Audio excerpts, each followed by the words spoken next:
السلام علیکم. وعلیکم السلام. اچھا اسٹوڈنٹس، اب میں کچھ ٹپس بتانے لگا ہوں. اس ٹپس کو فالو کر کے ہر شخص پرائیویٹ جاب حاصل کر سکتا ہے. لکھ لینا موبائل اوپن کر کے، آپ کو سروکار کی بھی ضرورت نہیں پڑے گی. لکھنے پہ آپ نے موبائل اوپن کر لیا، اوپن کر لیں. اب جو میں آپ کو ٹپس بتانے لگا ہوں 10 ٹپس بتاؤں گا، اسے جو بھی شخص فالو کرے گی. آج سے پہلے میں نے چینل پہ آج تک ایسی ویڈیو نہیں ڈالی، یہ پہلی ویڈیو ہماری ہے رائٹ، جو میں پراپرلی ریلیز کر رہا ہوں، کیونکہ جابلیس بہت زیادہ ہو گئے ہیں اور بے انتہا لوگ میں سے رابطہ کرتے ہیں، میرا رپلائی نہیں جاتا. یہ بہت بڑی پرابلم ہے. ہزاروں ایس ایم ایس آتے ہیں روزانہ، سب کو رپلائی نہیں آ پاتا، آپ کو بھی بڑی بڑی رپلائی نہیں آ پاتا. ٹھیک ہے، تو یہ مسئلہ سب سے بڑا. تو یہ ویڈیو خاص طور پہ اس لیے بنانے کو، وہ لڑکیاں لڑکے جنہیں میرا رپلائی نہیں آتا، پرائیویٹ جاب ڈھونڈ رہے ہیں، تو یہ 10 ٹپس فالو کر کے آپ ود ان دی 15 ڈیز کے اندر آپ اٹک کے ہیں، گجرانوالہ کے ہیں، سرگودا کے ہیں، فیصل آباد کے ہیں، جس بھی علاقے کے ہیں، آپ وہاں پہ یہ نوکری حاصل کر سکتے ہیں. صرف 10 ٹپس جو بتانے لگا ہوں. ٹھیک ہے، اس ہنر کو امپلیمنٹ کر کے. ٹھیک ہے، یہ علیحدہ بات ہے کہ باقی اکیڈمی والے اس ویڈیو کو سننے کے بعد اسی کے نوٹس بنا کے 3-3 ہزار میں جائز کیس میں بیچیں گے. ٹھیک ہے، وہ ان کا کام کبھی ختم نہیں ہو سکتا رہا ہے. اور انہوں نے پراپرلی پورے ڈپارٹمنٹ بنا لیے میرے خلاف بھائی، اندازہ لگایا. اور میں سے کل پرسوں ایک اینکر انٹرویو لینے آئی ہوئی تھی، تو میں سے پوچھ رہی تھی کہ وقار صاحب اتنے ادارے اکیڈمیز والے آپ کے خلاف کیوں ہو گئے ہیں سارے؟ تو میں نے انہیں کہا تھا کہ آپ کو کیا لگتا ہے کہ یہ سارے میرے پہ پھول پھینکیں گے کہ اتنے سالوں سے ان کا کاروبار چل رہا تھا. ٹھیک ہے، 60-70 ہزار پہ لے کے ٹریننگ کراتے تھے، آرمی کی، آئی ایس بی کی، پنجاب پولیس کی بھی. ایون کے واٹس ایپ پہ نوٹ سینڈ کرنے کے 1500 3,000 روپے جیز کیش لیتے ہیں یہ لوگ رائٹ. اور آپ کو کیا لگتا ہے؟ اور یہ ریٹائر آفیسر ہیں فورسز کے، جنہوں نے یہ ادارے کھولے ہوئے ہیں. میں نے کہا آپ کو کیا لگتا ہے کہ یہ میرے پہ پھول پھینکیں گے؟ یہ پتھر ہی پھینکیں گے. کامنلی ان کا بزنس کیا ہو رہا ہے؟ خراب ہو رہا ہے. ان کا سارا کسٹمر کیا ہو رہا ہے؟ خراب ہو رہا ہے، ڈائیورٹ ہو کے رہ گیا. کیونکہ ایک بچے کو ٹیسٹ کی تیاری مل رہی ہے فری میں. کیا مل رہی ہے؟ فری میں. اور وہی ٹیسٹ کی تیاری کر رہے ہیں 40 سے 50 روپے کے. ان کا بچہ ناٹ ریکمنڈ ہو رہا ہے. اور میرے پاس سے ایون کے یہ گواہ اس چیز کا کہ پتہ نہیں گڑیا کون سی اللہ کا کرم ہے اس ادارے میں اور ہمارے اس ورک میں، کہ لوگ آتے ہیں، ملاقات ہوتی ہے، اگلے دن ہفتے 2 ہفتے بعد یا مہینے کے اندر ان کی جاب ہو جاتی ہے. اس کا بھائی ہے، ٹھیک ہے، میرے پاس آیا اور میرے سے آ کے ملا، میں سے جاب کی تیاری کی، اور تیاری کرنے کے بعد مجھے کہتا ہے کہ سر میں کروں گا. اگلے دن آیا مجھے کہہ رہا سر مٹھائی لے کے آنے میں. کہ کیوں؟ کہتا جاب ہوگی. میں نے کہا جاب کیسے ہوئی؟ کہہ رہا سر 6 مہینے پہلے کوئی انٹرویو دیا تھا تو اس کی کال آ گئی. کہتا صرف آپ سے مل کے گیا تھا. تو میں ایک چیز بتانا چاہتا ہوں اپنے دشمنوں کو بھی، تمام لوگوں کو. مکے میں جب حضور صلی اللہ علیہ وسلم نے دین اسلام کو پھیلانا شروع کیا تھا نا، تو پورا مکہ خلاف تھا. پورا مکہ کیا تھا؟ خلاف. یعنی خلاف ہونا بھی سنت ہے. خلاف ہونا بھی سنت ہے، یعنی کہ حضور صلی اللہ علیہ وسلم کی سنت ہے کہ پوری دنیا ان کے خلاف تھی. ٹھیک ہے، پھر دنیا آہستہ ان کے ساتھ ہونا شروع ہوگی. لیکن حضور صلی اللہ علیہ وسلم نے کس سے کام لیا تھا؟ صبر سے کام لیا تھا. تو ہمارے لیے بہترین جو ہے مشر راہ رستہ، وہ حضور صلی اللہ علیہ وسلم کی زندگی ہے. ان سے بہتر زندگی کسی کی نہیں ہے. اگر کوئی آپ کو یہ سوال اٹھائے کہ پبلک کے کچھ لوگ تھوڑے سے آپ کے خلاف ہو رہے ہیں، تو آپ کو جواب دینا چاہیے کہ یہ کچھ خلاف ہو رہے ہیں. صحابہ کرام کی تو زبان پہ کوئلہ رکھ دیا گیا تھا. کچھ صحابہ کرام کے سامنے تو ان کی والدہ کو قتل کر دیا گیا تھا، اور کچھ صحابہ کرام کے سامنے ان کے گھروں کو جلا دیا گیا تھا. اور حتیٰ کہ یہاں تک کہ صحابہ کرام کو تو چھوڑو، حضور صلی اللہ علیہ وسلم پہ نماز کے دوران، نماز ظہر کے دوران کمر پہ اون کی اوجڑی رکھ دی گئی تھی، اور جوتے ہمارے خون سے بھر گئے تھے. کیا میرے پہ تھوڑے سے یہ خلاف ہو جائیں، کیا یہ اس سے کم ہے؟ زیادہ ہے، بہت کم ہے.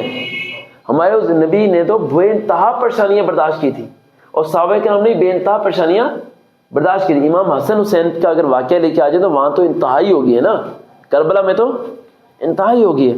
تو آپ لوگ جو سے ہیں، لوگوں کی طرف سے پریشان مت ہوا کریں. زندگی میں کبھی بھی اپنے دل میں پبلک کا خوف نہیں رکھنا. خوف کس کا رکھنا ہے؟ اللہ کا رکھنا ہے. جب اللہ کا خوف دل و دماغ میں ہوتا ہے نا، تو بیٹا عوام کا ڈر نہیں ہوتا. پھر آپ اسے پہلے تو آپ چل رہے ہو تو آستہ قدم اٹھاتے ہو، لیکن جب پبلک میں سے چند لوگ جن کے ادارے ہیں، ٹھیک ہے، وہ ٹیمیں بناتے ہیں، وہ سب چیزیں کرتے ہیں، لیکن اللہ انہیں پھر ناکام کر دیتا ہے.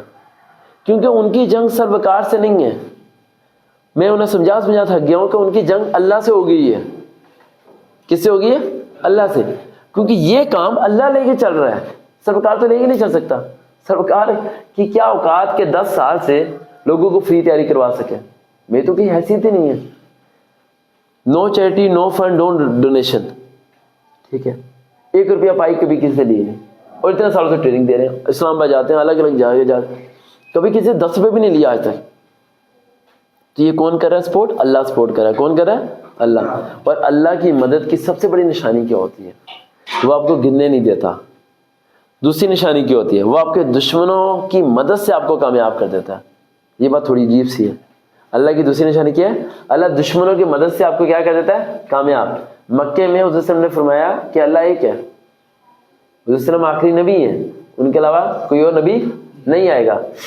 پتہ ہے اللہ نے کس کی مدد سے یہ بات مشہور کی؟ دشمنوں کی مدد سے. ہر کافر ہر دوسرے کافر کو جا کے کیا کہتا تھا؟ تم نے اس سے نہیں ملنا, تم نے اس سے نہیں ملنا. اس کے دماغ میں آتا تھا کہ یار وہ کیوں منع کر رہا ہے. پھر وہ اگلے کو جا کے کیا کہتا, تم نے اس سے نہیں ملنا. اللہ نے, یہ بات تو کسی مولوی نے بھی نہیں آپ کو نہیں بتائی ہوگی کبھی, اللہ نے کفار کی مدد سے مکے میں اسلام پھیلا دیا تھا. کس کی مدد سے؟ کفار کی مدد. یعنی کفار کو, اور یہاں تک کہ ایک کافر ایسا تھا جس نے کہا کہ یار, ایک سردار تھا وہ کافر, اس نے کہا یار ہم نے کیا کر دیا, انہوں نے تو 3 لوگوں کو بتایا تھا, ہم نے پورے مکے کو بتا دیا, ہم نے پورے مکے کو بتا دیا کہ بت اللہ نہیں ہے, اللہ اس کا علیحدہ ہے. اب وہ جتنے لوگوں کو پتہ چل گیا وہ سارے سوچیں کہ یار, اب انہیں جا کے یہ بتاتے ہیں کہ وہ جو نبی ہیں وہ کہتے ہیں کہ یہ ہاتھ سے بنا ہے اس لیے اسے نہ مانو. تو وہ کہتے ہیں یار بات تو وہ صحیح کر رہا ہے, بات تو وہ صحیح کر رہا ہے. یعنی کفار کی مدد سے اسلام کو کیا کیا, پھیلا دیا. تو آپ ایک بات کو ذہن میں رکھو کرے, اگر آپ سیدھے راستے پہ ہو تو اللہ آپ کے دشمنوں کی مدد سے ہی آپ کو کامیاب کرا دے گا. آپ کا ماما چاچا تایا اگر آپ کے دشمن بنے ہوئے ہیں اور وہ آپ کو کامیاب نہیں ہونے دینا چاہتے, تو اللہ ان کی مدد سے بھی آپ کو کامیاب کرا دے گا. اور آپ کو پتہ بھی نہیں چلنے دے گا کہ اللہ کیسے انہی کی چلاکیوں, انہی کی ساری پلاننگ انہی پہ فلاپ ہو جائے گی, اور وہ خود ہی اپنی پریشانی میں گر جائیں گے, اور انہی کی پریشانی کے سبب آپ کامیاب ہو جاؤ گے. تو اپنے دشمن سے بھی پیار کیا کرو. دشمن سے کیا کیا کرو؟ پیار. وہ بھی آپ کی سپورٹ کے لیے ایک ورک کر رہے ہیں, وہ بھی آپ کے لیے کام کر رہے ہیں. ٹھیک ہے. اور ہمارے اوم اکیڈمی کے لیے ایک باری کلیپنگ اور پھر بتاتا ہوں میں. اللہ کی کرم سے پچھلے 6 مہینوں سے جب سے وہ ادارے ہماری اکیڈمی کے خلاف کام کرنا شروع کیا, ان لوگوں نے ٹاپ ریٹنگ ہوتی ہے 4. کتنی ریٹنگ ہوتی ہے؟ 4. ٹھیک ہے. اور گوگل پہ اور ہر جگہ اوم اکیڈمی کی ریٹنگ 3.4 آ چکی ہے, صرف دشمنوں کی مدد سے. کن کی وجہ سے؟ دشمنوں کی وجہ سے. نہ وہ میرے خلاف آتے, نہ وہ لوگوں کو کہتے کہ یار اسے مت دیکھو مت سنو, نہ میری ریٹنگ آتی. کل میں دیکھ رہا ایک ویڈیو پہ 80K ویوز دے رہا ہے. آئی نیور ایکسپیکٹ, کیونکہ میرے پاس تو کوئی ٹیم بھی نہیں ہے کہ میں چینل کو چلا سکوں. ٹھیک ہے. اور وہ جتنی تیزی سے بڑھ رہا ہے, اگر یہ 4 ریٹنگ کراس کر گئی تو پھر یہ آپ کے عمران خان والی ریٹنگ آ جانی ہے. ٹھیک ہے. تو اس طرح ریٹنگ چل رہی ہے. تو اللہ کی مدد ہوتی ہے ان سب چیزوں میں. اب 10 پوائنٹ میں آپ کو بتا دیتا ہوں, رائٹ, جنہیں ہم نے لکھ لینا ہے, سیو کرنا ہے, پھر اگلے پوائنٹس خود ہی کر لیا کریں سوچ کے.